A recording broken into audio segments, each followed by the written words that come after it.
Peace bus was trending on Twitter throughout the day yesterday, and we're now joined by one of the organisers, and I'm going to give him the title of the president of Twitter here in South Africa, Khaya Dlanga. Good to have you.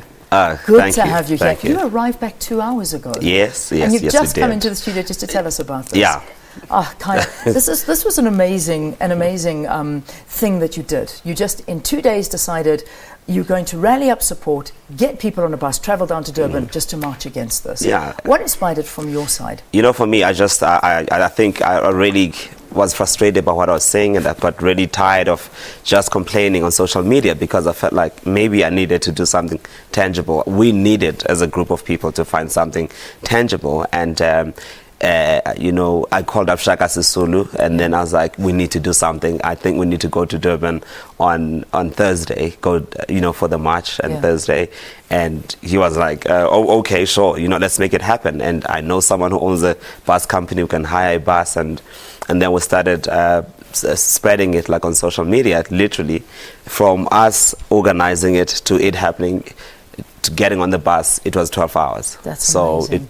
It was, I was amazed by the response to it. And what was it like being a part of it, being there in this march? It was quite an experience, because people were quite positive. You could see that there was a positive atmosphere, except, every now and then when you walk in past certain sections, you'd hear negative things from certain people who are protesting against those people, against this positive march. So I had there was some taxi drivers who were saying that, well, it's your turn now, but this evening it will be our turn. They were just saying some pretty hectic things, and there was some who were singing. There was a song they were singing, saying that Amashangani Masewa Xosha, which means we will get rid of Shangan. Wow. So it was very interesting, actually, experiencing and seeing some people on the sidelines who were against this, and it made me realize that we actually we still need to educate a lot of people about this. What do you think is happening, Khaya? Because it's one thing to be standing up in the House of Parliament and talking about things behind closed doors, talking about things.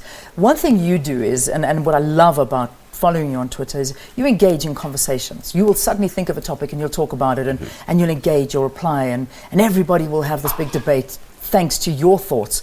What do you think is going on? You speak to everybody. You're almost in touch with a lot of people and their emotions. Why are we having this flare-up of xenophobia? I think that as many people have been saying, it's a fact of societal issues where people don't feel that maybe the government is doing enough for them, so they will find the next weakest target they can find to vent their frustrations. And right now, it is other people from other African countries, and it's also like a tendency that one sees in countries that are experiencing depression. For example, Greece, they had a bit of an issue like that, xenophobic issues a few years ago when they were going through their own issues.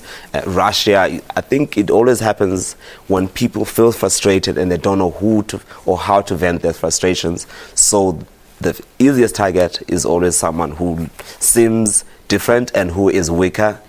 Let me put who's weaker than them. But your message, what is, by making the trip, staying away, and I'll have South Africans doing this on his birthday, because yesterday was your birthday. What is the message that you're wanting to put out there?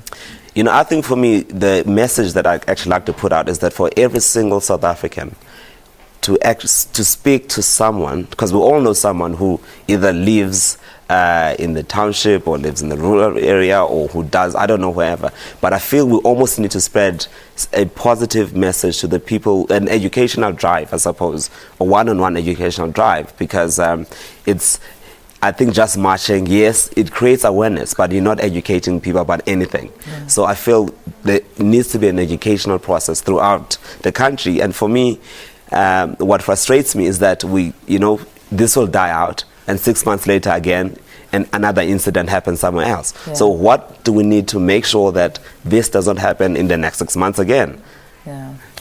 Khaya, well, we respect you for what you did. You and Shaka Sisulu and the rest of the people on the bus, but like you say, more needs to be done. And it's not a hashtag that's going to help. It's a lot more work. But nonetheless, happy birthday for yesterday. Go home and sleep now. I still have to go to work. Oh, you still got to work? Just please tell my boss that maybe I don't have to go to work. What's your boss's name?